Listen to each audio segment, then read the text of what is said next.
Insinyur Soekarno pernah bangga dengan tongkatnya. Jenderal Sudirman pernah bangga dengan strategi perangnya. Presiden Habibie pernah bangga dengan pesawat buatannya. Dan berdirinya saya di sini akan menyampaikan sebuah pidato singkat yang mudah-mudahan bisa menjadi sebuah kebanggaan bagi saya. Assalamualaikum warahmatullahi wabarakatuh.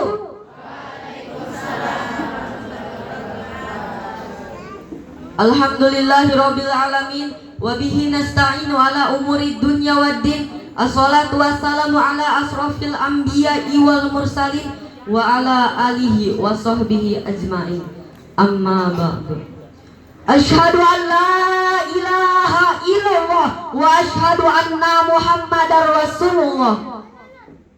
Qala Allah Ta'ala fil Qur'anil Karim, a'udzu billahi minasyaitonir rajim. Ya ayyuhalladzina amanu taqullaha haqqa tuqatih wa la tamutunna illa wa antum muslimun. Wa qala Rasulullah sallallahu alaihi wasallam fil hadis, ittaqillaha haitsuma kunta wa atbi'i syai'atil hasanata tamhuha wa khaliqin nasa bi khuluqin hasan. Segala puji bagi Allah Subhanahu wa Ta'ala, yang mana Dia telah memberikan nikmat kepada kita semua berupa nikmat kesehatan jasmani dan rohani, sehingga kita dapat berkumpul di dalam acara yang penuh berkah ini. Alhamdulillah masih bisa diberikan kesehatan oleh Allah Subhanahu wa Ta'ala. Allah memang benar-benar maha adil sehingga kita diciptakan berpasang-pasangan. Allah memang maha pintar hingga perempuan Allah jadikan terlihat romantis. Alis matanya bagaikan semut yang terbaris-baris, senyumannya yang manis membuat iman semakin tipis hingga bikin dompet menipis.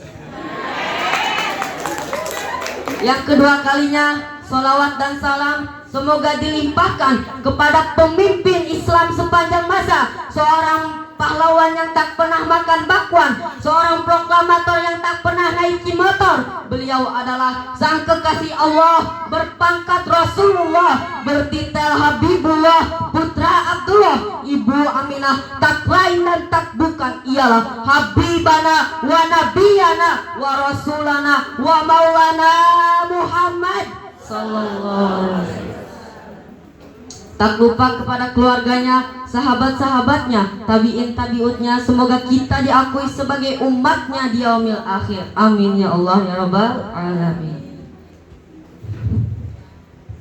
Pembawa acara yang saya hormati, Bapak Ibu guru serta wali santri yang saya hormati, serta para hadirin sekalian. Pada kesempatan yang berbahagia ini, izinkanlah saya untuk menyampaikan pidato singkat di depan para hadirin sekalian dengan judul Membangun Generasi Muda yang Berakhlakul Karimah di Era Digital. Di zaman yang serba digital ini, para generasi muda seringkali tertipu oleh waktu yang mereka miliki. Tak pernah terbesit dalam pikiran mereka bahwa masa mudanya akan habis di lahap waktu sehingga mereka menjadi tua. Disitulah penyesalan terdalam yang akan dirasakan oleh mereka sendiri. Padahal 1400 tahun yang lalu Rasulullah Shallallahu Alaihi Wasallam telah mengingatkan dalam sabdanya, Igtanim khomsan qobla khomsin, hayataka qoblal mautika, wasihataka qobla sakomika, wasyarbabaka qobla haramika, waginaka qobla fakrika. Di dalam hadis tersebut ada kalimat wasyarbabaka qobla haramika, yang artinya masa mudamu sebelum masa tuamu. Namun jika kita perhatikan para generasi muda pada zaman sekarang ini, mereka lebih asyik dan menikmati keterjerumusannya dalam lembah kegelapan. Diri mereka jauh dari tingginya ilmu dan luhurnya akhlak. Hadirin yang berbahagia, di antara sebab buruknya gaya generasi muda pada zaman sekarang ini adalah jauhnya masyarakat dari agama sedangkan agama merupakan the way of life. Mereka juga jauh dari para ulama yang mengarahkan mereka kepada jalan yang benar. Dari sisi lain lagi akan kita dapati bahwa mereka telah melakukan apa yang Allah telah haramkan, seperti minum minuman keras, memakai narkotika, ganja, morfin, ekstasi, dan lain sebagainya. Apa yang telah mereka lakukan ini merupakan perbuatan yang menyebabkan turunnya azab dari Allah Subhanahu wa Ta'ala, dan merupakan sebab sulitnya doa terkabulkan. Hadirin yang dirahmati Allah Subhanahu wa Ta'ala, dalam biografinya Insinyur Soekarno, Presiden pertama Republik Indonesia, pernah berkata, "Beri aku 1000 orang tua, niscaya aku cabut Gunung Semeru beserta akar-akarnya.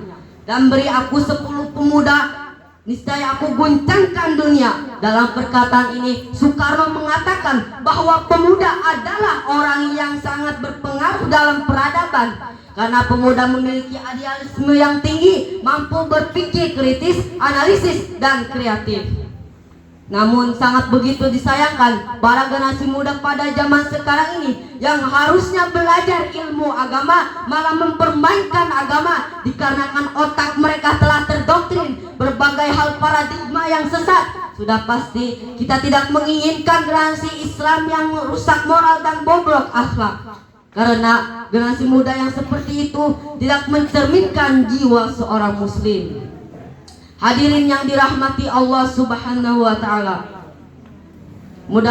mudah-mudahan Allah Subhanahu wa Ta'ala menjadikan kita semua generasi Islam yang cerdas dan berakhlak mulia, karena generasi muda lah yang akan meneruskan estafet kepemimpinan.